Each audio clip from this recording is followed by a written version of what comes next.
தற்போது சமாதான ஏஜி சபையின் தலைமை போதகர் பாஸ்டர் ஆர் கிளாரன்ஸ் மருதையா அவர்கள் தேவனுடைய செய்தியை கொண்டு வருவார்கள்.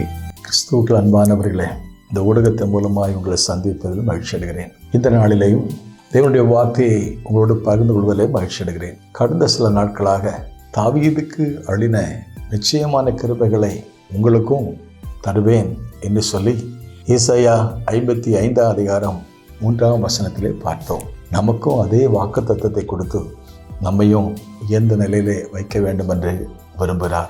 அவருடைய ஆசை, அவருடைய விருப்பம் நம்ம எல்லாரும், பிரியமானவனே, உன் ஆத்மா வாழ்கிறது போல நீ எல்லாவற்றிலையும் வாழ்ந்து சுகமாக இருக்க வேண்டும் என்று கர்த்தர் விரும்புகிறார்.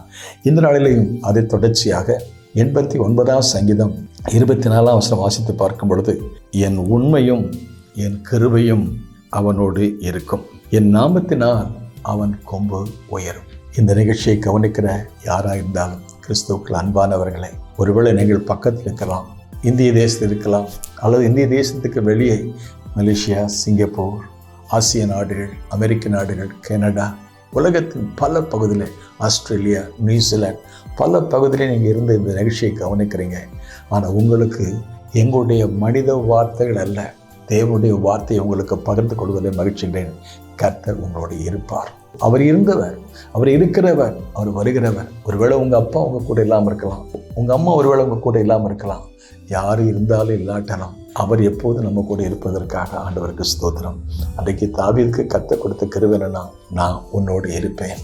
ஒரு நாள் நானும் என் வாழ்க்கையில் கண் கலங்கின பொழுது கர்த்தர் எனக்கு சொன்ன ஒரு வார்த்தை என்னவென்றால், நான் உன் கூட இருப்பேன், நான் உன் வலதுகையை பிடிச்சு உனக்கு துணை செய்வேன் என்று சொன்னார். என்னோடு கூட நடத்துகிறத அவர் என் வாழ்க்கையில் அதை அனுபவிக்க கர்த்தர் கிருபை செய்தார். இந்த நிகழ்ச்சியை கவனிக்கிறையா இருந்தாலும் ஆண்டவர் சொன்ன வார்த்தை, தம்முடைய பிதாக்களை சொன்ன வார்த்தை, நீ தண்ணீரை கடக்கும்போது உன் கூட இருந்தேன், நீ ஆறுகளை கடக்கும்போது உன் கூட இருந்தேன், நீ அக்னியை கடக்கும்போது உன் கூட இருந்தேன், மனுஷரை எங்கள் தலையில் மேல் நடக்க பண்ணினேன், நாங்கள் தண்ணீரையும் தீயையும் கடந்து வந்தோம், எங்களை செழிப்பான இடத்துல கொண்டு வந்து விட்டு அவர் நம்மோடு கூட இருப்பாரானால் அவர் வார்த்தையின்படி, உண்மையின்படி, அவருடைய சத்தியத்தின்படி நம்மை உயர்த்துவார். என் நாமத்தினாலே அவன் கொம்பு உயரும். சங்கீதம் 92:10 சொல்றாரு, புது எண்ணெயால் என்னை அபிஷேகம் பண்ணுகிறேன், என் கொம்பை காண்டாமிருகத்துக்கு ஒத்த கொம்பாக மாற்றுகிறேன். 112 சங்கீதம் 9 சங்கீதமாக சொல்லிட்டு, வாரி இறைத்தான், ஏழைகளுக்கு கொடுத்தான், அவன் கொம்பு மகிமையாய் உயர்த்தப்படும். நிகழ்ச்சியை கவனிக்கிற தேவனுடைய பிள்ளைகளை கர்த்தர் நம்ம கூட இருப்பார். அவருடைய உண்மையின் கிருபை நம்மை தாங்கும், நம்மை உயர்த்துவார். இந்த வார்த்தை உங்களுக்கு பிரயோஜனமாக நம்புகிறேன். May God bless you. பூமியிலே சமாதானமும் நிதியமும் உண்டாகட்டும். இந்த